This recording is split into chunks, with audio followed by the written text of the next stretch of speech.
Bom dia, bom sábado. Bom, ninguém aqui deve me conhecer, eu me chamo Saulo. Ó, tem uma pessoa aqui que me conhece, tá? Sempre tem alguém.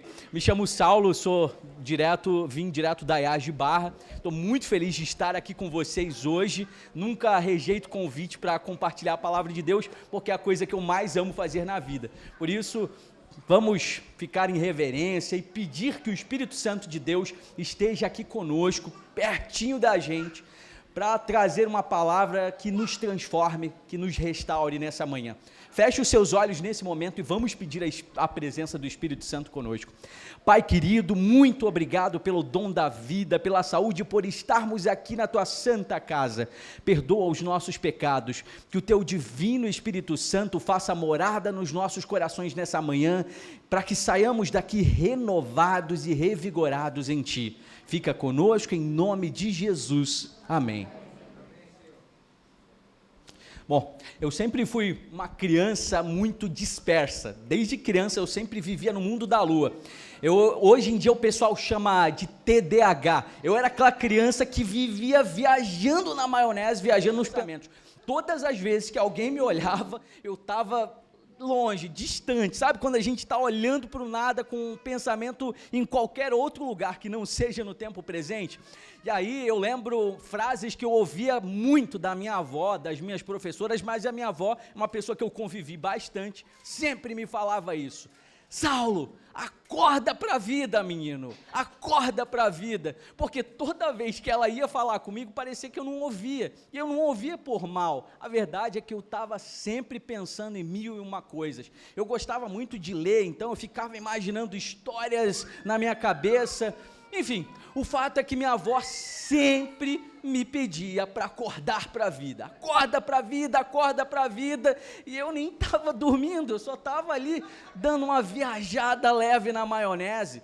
Hoje em dia o pessoal diz que é TDAH, minha noiva, ela é terapeuta, ela diz claramente eu tenho TDAH, eu tenho até medo de fazer o teste e descobrir que de fato eu tenho, mas as evidências estão aí. O fato é que com o tempo eu percebi que a minha avó estava muito certa, que talvez aquele acorda para a vida que ela me falava, não era só algo ali naquele momento. E aí eu repito para você hoje a mesma frase que eu ouvia tantas vezes, acorda para a vida. Talvez você não seja como eu, com esse básico TDAH de ficar viajando na maionese, mas será que nos teus dias, será que nas ações cotidianas que você faz, que a gente faz, será que a gente não está dormindo? Será que a gente não vive vivendo a vida por viver, sem se dar conta do tempo em que a gente está vivendo, sem se dar conta das coisas que estão acontecendo ao nosso redor? Dona Maria, minha avó, hoje eu entendo que acordar para a vida é perceber que o tempo está passando cada vez mais rápido.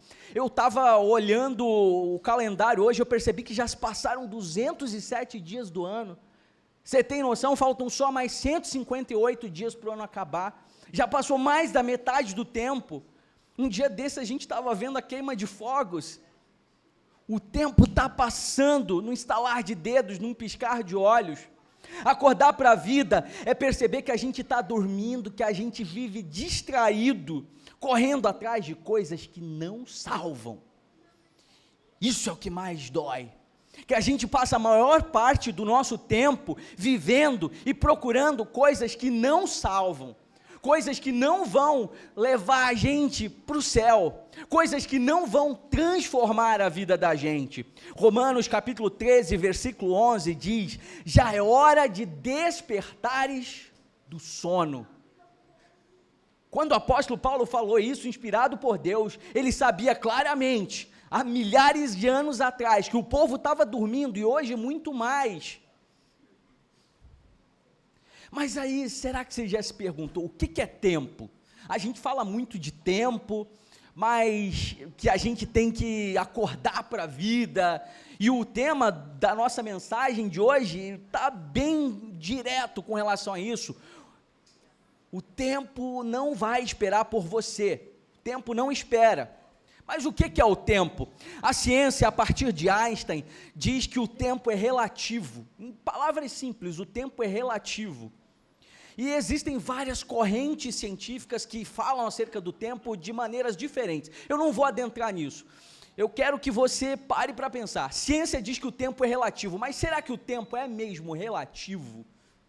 A ciência também diz que o tempo é uma dimensão física, como o espaço, e isso é um fato. Mas algo inegável, eu não quero questionar a ciência aqui.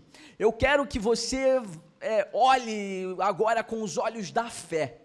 Com os olhos da fé, um fato inegável é que o tempo não é apenas relativo, mas ele é de fato irreversível. O tempo não é relativo olhando com os olhos da fé, mas ele é irreversível. Por que o tempo é irreversível? Porque o que você faz agora, daqui a 1 minuto você não pode voltar atrás. O que você fez ontem, as decisões que você tomou ontem, daqui a 1 minuto, hoje, amanhã, depois, você não tem como voltar. O fato é que algumas coisas a gente consegue até recuperar. Se você faz um mau investimento, e aqui eu estou falando de investimento de verdade, não no tigrinho, tá? Não sei se tem alguém aqui que investe no tigrinho, mas eu estou falando de investimentos verdadeiros. Você pode perder o teu dinheiro, mas amanhã você pode recuperar fazendo outros e melhores investimentos, bons investimentos.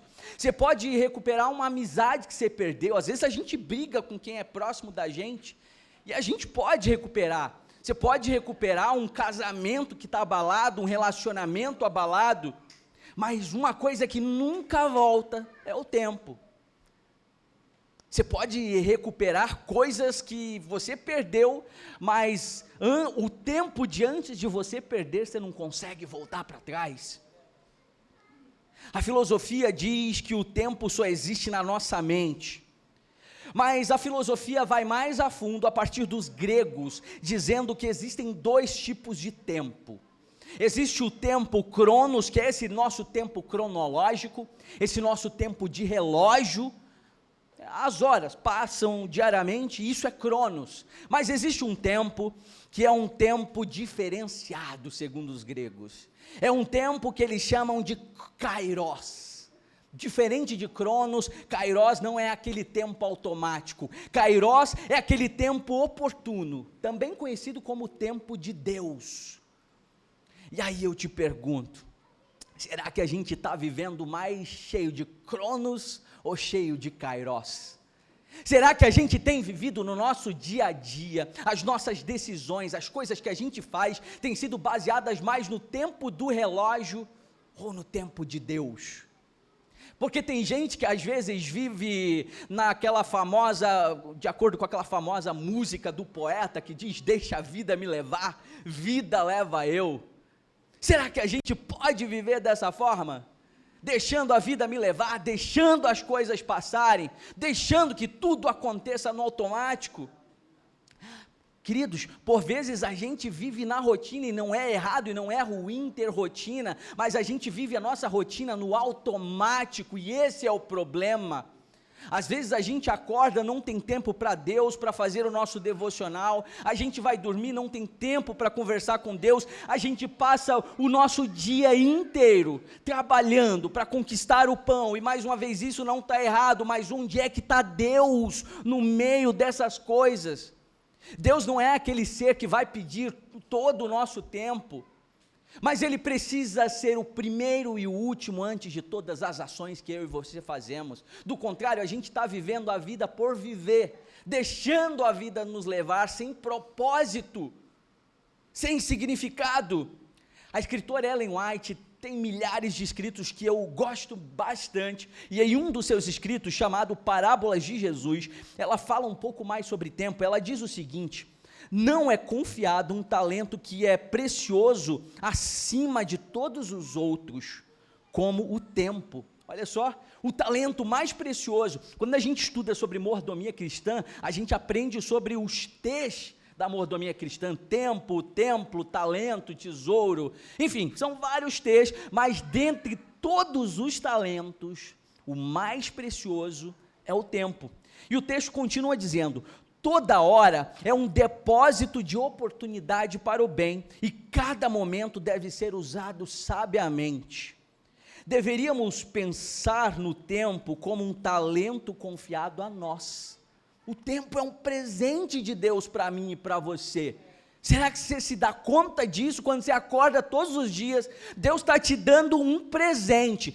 Todo um dia completo de 24 horas tem 86.400 segundos. Cada um desses 86.400 segundos é um presente que Deus te dá. Ellen White diz em outro dos seus escritos que o tempo é mais precioso que o ouro ou que a prata. Você tem 86.400 segundos por dia depositados sobre a tua responsabilidade para usar da melhor forma possível. E aí eu te pergunto, será que a gente tem usado da melhor forma o presente mais precioso que Deus dá para a gente? Eclesiastes capítulo 3, versículo 1 diz: tudo tem o seu tempo determinado, e há tempo para todo propósito debaixo do céu. Tudo tem um tempo determinado. É por isso que o tempo é tão importante, porque Deus determina um tempo para cada coisa. Só que uma coisa que Deus não faz é escolher por nós. Nós temos livre-arbítrio para pegar esse presente tão precioso e decidirmos o que vamos fazer com ele. Deus não vai moldar a tua vida de acordo com o tempo que Ele quer para você, de acordo com a visão de tempo que Ele tem para a tua vida. Isso está nas tuas mãos. Todos os dias a ciência diz que nós tomamos cerca de 35 mil decisões. São decisões diretas e indiretas. A maioria dessas decisões são decisões inconscientes. Quando você acorda, você está tomando a decisão de acordar. Quando você escova os dentes, é uma decisão. São 35 mil decisões diárias. E aí eu te pergunto, dentro dessas 35 mil decisões e desses 86.400 segundos, para onde tem nos levado as nossas decisões? Será que a gente tem utilizado as nossas decisões para sermos os melhores mordomos do mundo, do presente que Deus dá para nós? Salmo capítulo 90, versículo 12 diz: ensina-nos, Senhor, a contar os nossos dias, para que alcancemos coração sábio. Senhor, nos ensina a contar os nossos dias. Sabe por quê? Porque quando a gente conta os nossos dias, é impossível eu perceber quanto tempo já passou para trás e quanto tempo eu já perdi fazendo coisas que não salvam, coisas que não elevam. E algo que eu percebi nos meus 30 anos de vida, é que quando a gente se aproxima de Jesus, quando a gente começa a contar os nossos dias, e a gente alcança um coração sábio, a sabedoria nos ajuda a olhar as coisas de Deus sob uma perspectiva diferente. E aí a gente começa a ver que tempo de qualidade, tempo bom de verdade, sabedoria de verdade é ter um relacionamento com Deus, é o tempo que a gente passa na presença do Senhor. E é possível passar tempo de qualidade com Deus na presença do Senhor no teu dia a dia, no teu cotidiano, quando você está fazendo uma comida, quando você está servindo alguém no teu trabalho, quando você está tomando uma decisão estratégica na empresa que você trabalha, você pode ali estar honrando a Deus com os teus talentos, com a tua profissão. Por isso é possível sim passar tempo de qualidade com Deus, mesmo em meio à rotina, ao caos da rotina. Algo que muito me impactou enquanto eu estava montando essa mensagem, foi uma frase que eu li que dizia: o que a gente faz com o tempo mostra o que a gente de fato ama. O que eu e você fazemos com o nosso tempo mostra de verdade o que amamos. E a Bíblia vai mais a fundo, diz: onde estiver o vosso tesouro, aí também estará o vosso coração. O tempo é um tesouro, vocês perceberam, a Bíblia diz que o tempo é um tesouro, Ellen White vem mostrando que o tempo é um tesouro. Onde é que a gente tem depositado a maior parte do nosso tempo? É aí que está o nosso coração. Simples. Tem gente que passa a maior parte do dia nas redes sociais, sem impactar a vida de ninguém. A média do brasileiro nas redes sociais é de 3 a 4 horas por dia, e isso só vem crescendo ao longo dos anos.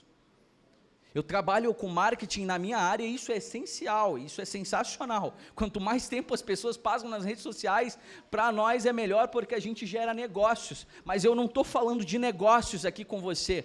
Eu quero falar para você que a maior parte do teu tempo, as coisas que você utiliza para fazer na maior parte do teu tempo, dizem onde está o teu coração.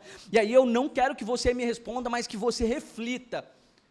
Como é que você tem utilizado o teu tempo? Será que você tem utilizado para boas coisas? Será que você tem vivido a rotina no automático? Tempo de qualidade com Deus, eu não estou falando só de devocional, porque tem gente que faz devocional, e eu falo por mim mesmo, por anos eu fazia o meu devocional todos os dias, e era automático, só para cumprir tabela. A gente abre a Bíblia, a gente lê um texto ali, mas não deixa Jesus tocar a gente, ou até sente alguma coisinha ali, mas depois passa e a gente vai vivendo a vida, esquece que Deus existe. Se você quer saber o que é prioridade na sua vida, simplesmente olhe. Olha para as tuas 24 horas, olha para os teus últimos 7 dias e pensa, no que você tem gastado mais o teu tempo? E aí você vai ver claramente quais são as prioridades reais da tua vida. Tempo com Deus, queridos, não é perda de tempo. Acredite, todo tempo que você passa com Jesus não é perda de tempo. É investimento eterno. A gente acabou de falar de investimento.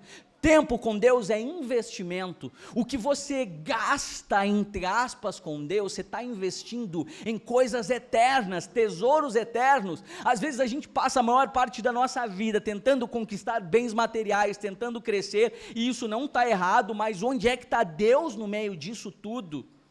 A gente tem um senso muito imediatista, um senso de vida do aqui e agora, e esse é um senso que não pode acompanhar o povo cristão. Os povos pagãos diziam, comamos e bebamos porque amanhã morreremos. Eu e você não podemos viver dessa forma. A gente vive dizendo que a gente não tem tempo, mas a verdade é que a gente escolhe como usar o nosso tempo. Você não tem tempo, você só está usando o teu tempo errado. Você está se planejando errado. Você está colocando o carro na frente dos bois. O salmista dizia em Salmo 63, versículo 1, Salmo 63, 1 diz o seguinte, ó Deus, Tu és o meu Deus forte, eu te busco ansiosamente. O salmista entendia que buscar a Deus ansiosamente era uma das coisas mais preciosas da tua vida. Por vezes o problema é que a gente vive ansioso, nós vivemos ansiosos com um monte de coisa. Eu não sei se é o teu caso, mas eu sou uma pessoa um pouco ansiosa. Já acordo com a mente no 220, 1001 coisas para fazer. Com o tempo isso tem melhorado, graças à terapia e à leitura da palavra de Deus. Façam terapia, é importante também. Mas vejam, o fato é que nós somos a geração mais ansiosa do mundo. Muito disso se dá por conta do uso da tecnologia. A gente, hoje em dia, com GPT, então, meu Deus, você abre o GPT, fala com ele, ou então digita ali em milésimos de segundos, ou em segundos, você tem qualquer resposta. E aí a gente está virando preguiçosos, nós estamos virando preguiçosos, a gente não pensa mais, a gente não para pensar, a gente não para raciocinar, e aí a gente vai vivendo extremamente ansioso, porque as coisas que o GPT não pode resolver por nós, as coisas que a gente não controla, a gente simplesmente perde as estribeiras, a gente perde a linha, porque a gente não sabe como lidar com as situações. E o salmista mais uma vez dizia que a gente deveria buscar ansiosamente a Deus. A gente busca ansiosamente tantas coisas na vida, por que a gente não busca a Deus com a mesma ansiedade com que a gente busca outras coisas? A gente precisa entender, mais uma vez, que tempo com Deus não é perda de tempo, mas é investimento. Se você lembrar disso só ao final do sermão, for para a tua casa lembrando dessa frase, que tempo com Deus não é perda de tempo, mas é investimento, já vai ter valido tudo que você ouviu aqui nessa manhã. E aí agora reflita mais uma vez, será que você tem separado tempo para Deus ou só sobra migalhas? Quem aqui é casado, quem tem um relacionamento, você entende que quando você se relaciona com alguém e aquela pessoa só te dá migalhas do tempo dela, é só o que sobra? Será que a gente fica feliz com um relacionamento assim? Alguém que não investe tempo de qualidade em nós? Eu falo para vocês, minha linguagem do amor é tempo de qualidade, e se a gente não tem tempo de qualidade, simplesmente para mim, o relacionamento nem vale a pena. Agora, em contrapartida, a gente tem um Deus que está o tempo todo de braços abertos, louco para se relacionar com a gente, e nós aqui do outro lado, que por vezes nos relacionamos com Ele quando a gente quer, que só procuramos Ele quando a gente precisa. Quem que gosta de um relacionamento assim? Ninguém. Se você disser que você gosta de um relacionamento assim, você deve ter uns parafusos a menos, porque o fato é que ninguém gosta de pessoas egoístas, de pessoas que não ligam para os teus sentimentos, que não investem tempo para passar com você. E é importante a gente investir tempo em Deus e tempo com Deus, porque quando a gente investe tempo em Deus e com Deus, a gente começa a entender coisas que a gente não entende. A gente começa a entender, por exemplo, sobre milagres cotidianos. Milagres cotidianos, é isso mesmo. Você já parou para pensar que hoje, se você está aqui, ou as coisas que você tem vivido no teu dia a dia, são simplesmente respostas a orações que você fez em algum momento da tua vida? Talvez hoje você está vivendo a promessa de Deus, talvez não do jeito que você queria, mas hoje você vive a promessa de Deus, a resposta a uma oração que você fez em algum momento da tua vida, e por vezes a gente vai vivendo e esquecendo dessas coisas. E eu estou falando também aqui de pequenos milagres. Está aqui hoje, se você está aqui hoje, tem tanta gente em hospitais nesse momento sofrendo, e você está aqui hoje para louvar ao Senhor, para buscá-lo, tendo mais uma oportunidade. Olha que milagre cotidiano, você acordou hoje, colocou os pés para fora da cama, olha que milagre. Ter alguém que te ama, ter filhos, ter filhas, ter uma namorada, um esposo, ou então ter um cãozinho que te ama. Eu tenho um border collie, todas as vezes que eu chego no meu apartamento, eu trabalho home office, às vezes eu saio por algumas horas, quando eu chego, parece que eu passei anos longe dele. Ele chega a fazer escândalos, o Jack, mas o fato é que isso é uma bênção. A gente precisa olhar os pequenos milagres cotidianos, as pequenas bênçãos que Deus coloca sobre as nossas vidas. Quantas vezes a gente não é salvo de perigos que a gente nem vê? A gente mora no Rio de Janeiro, quantas pessoas não perdem as suas vidas por balas perdidas, por crimes, por tantas coisas, e hoje você está aqui. Talvez você nem tenha visto e você não tenha noção dos milagres que têm acontecido ao teu redor, dos livramentos que Deus tem dado para você, simplesmente porque a gente não passa tempo de qualidade com Deus. Quando a gente passa tempo com Deus, a gente começa a olhar as coisas sobre uma outra perspectiva, sobre os olhos da fé, e sobre os olhos da fé, tudo é mais bonito, porque a gente entende que mesmo as coisas ruins, como diz Romanos 8:28, todas as coisas cooperam juntamente para o bem daqueles que amam a Deus, daqueles que foram chamados segundo o seu propósito. Mesmo as coisas ruins, pelos olhos da fé, podem ser bênçãos aos nossos olhos. A rotina, quando vista com fé, se transforma em milagre. Agora, queridos, algo que eu percebo é que eu percebi ao longo de alguns anos de vida que a vida simplesmente pode mudar em um segundo. Você se dá conta disso? A vida da gente pode mudar em um segundo. Quero compartilhar com vocês uma história que aconteceu há alguns anos comigo e me impactou bastante. Ali eu comecei a perceber, eu era um jovem um pouco inconsequente, vivia na igreja, mas como eu falei para você, vivia no automático. Fazia todas as coisas no automático. Eu ia à igreja, servia na igreja, sentava no banco, orava, ajudava, fazia tudo no automático, e assim se dava a minha vida dia após dia. Eu não percebia que o tempo estava passando diante dos meus olhos, debaixo dos meus olhos, e que ele era extremamente precioso. Alguns anos atrás, eu morava em Brasília, e ali em Brasília, eu namorava uma moça que era do Rio de Janeiro. A gente se via algumas vezes no ano, ela ia para minha casa, ficava uns dias lá, eu ficava uns dias aqui. Na época a gente já namorava cerca de 4 anos, e aí o pai dela chamava-se Williams. Williams era um homem muito íntegro, muito sábio, muito com aquelas piadinhas de tio que a gente gosta, que um humor muito parecido com o meu. Era uma pessoa muito próxima a mim, muito próxima mesmo, era coronel dos bombeiros aposentado. Em um determinado dia, era inclusive aniversário daquela moça que eu me relacionava, a gente estava fazendo o pôr do sol, era uma sexta-feira. Naquele dia, eu liguei para ele, a gente ficou combinando de fazer uma viagem ali pelo Chile, pela Argentina, de carro no final do ano. E aí ele estava compartilhando que ele estava muito feliz, porque ele tinha acabado de comprar um carro novo, um Land Rover, para a gente viajar ali pela Cordilheira dos Andes. Nossa, a gente estava muito animado para aquilo. Era julho mais ou menos, era dia 2 ou 3 de julho, a gente estava muito feliz, cheios de planos, cheios de sonhos. E aí quando foi o momento do pôr do sol, no meio do pôr do sol, ela recebeu uma mensagem de um irmão mais velho dela, e aí ela não respondeu e ele ligou. E os irmãos dela já eram adultos, pais de família, bem mais velhos, mal falavam com ela.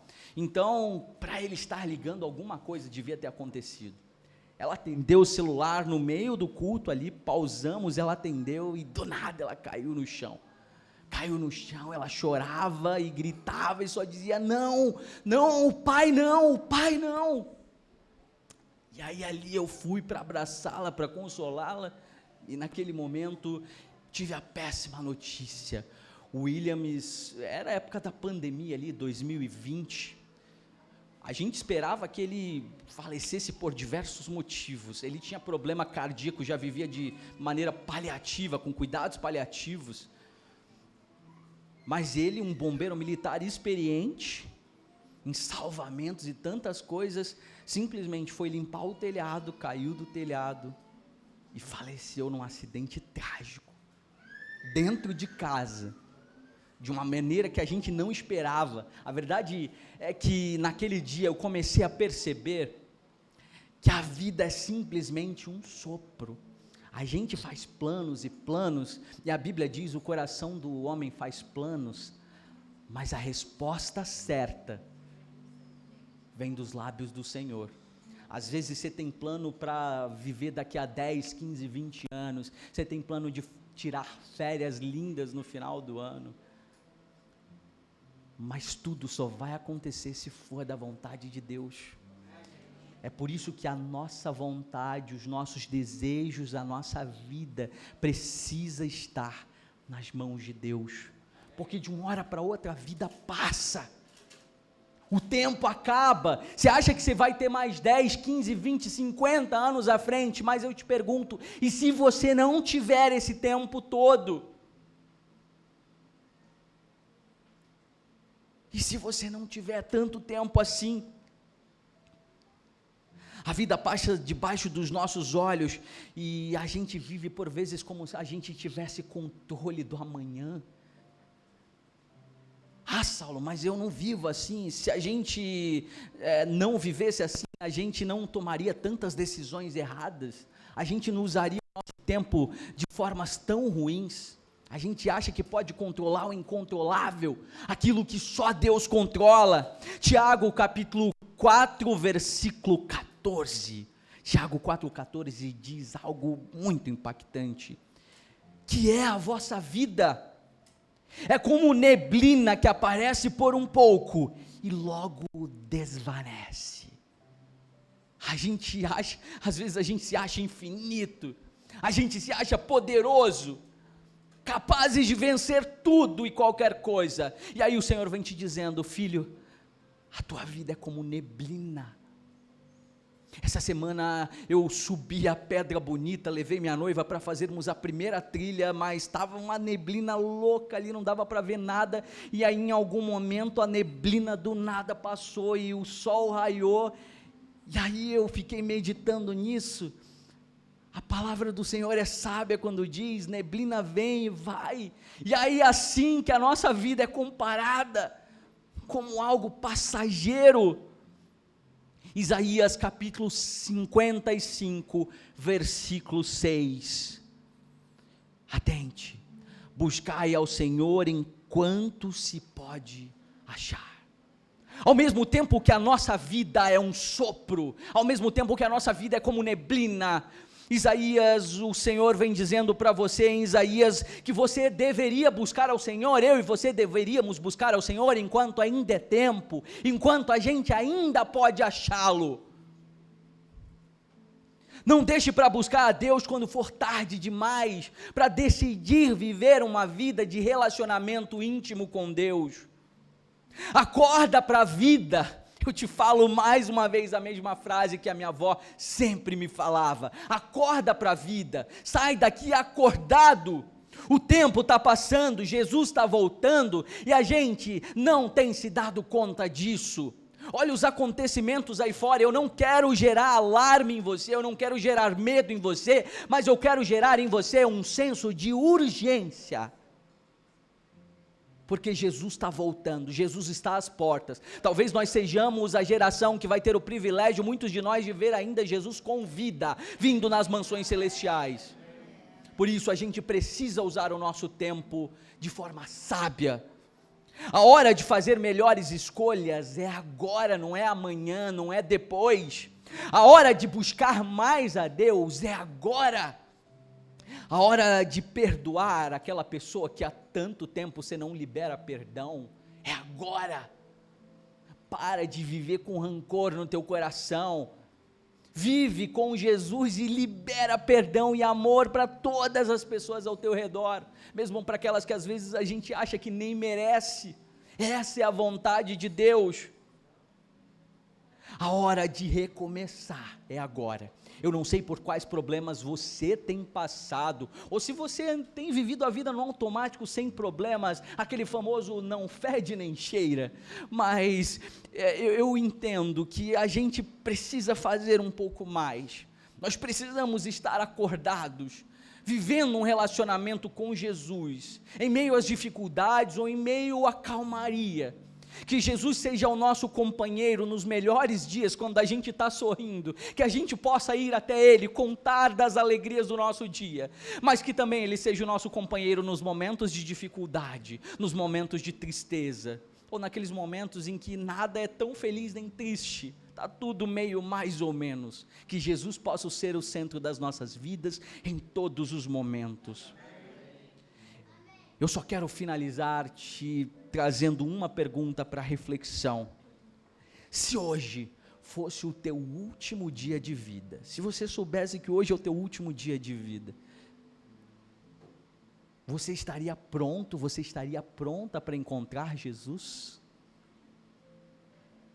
Muita gente, uma pesquisa feita recentemente sobre morte, sobre falecimento, perguntava às pessoas se elas preferiam saber o dia da sua morte ou a causa da sua morte, e todos preferiam saber o dia da morte, não a causa, porque quando a gente sabe o dia da morte, a gente tecnicamente tem um senso de urgência e de se preparar, de buscar algo do alto, porque a gente sente que a vida é finita e passageira, mas a gente não sabe. A ciência não nos revela essas respostas, Jesus não nos revela essa resposta. A gente não tem noção de quando vai ser o nosso último dia.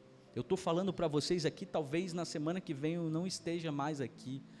Eu oro para que eu esteja e que você também esteja, que a gente tenha mais tempo para viver com qualidade ao lado de Jesus. Mas e se a gente não tiver? Será que a gente está preparado? Você está preparado, preparada para encontrar com Jesus hoje? Reflita sobre isso.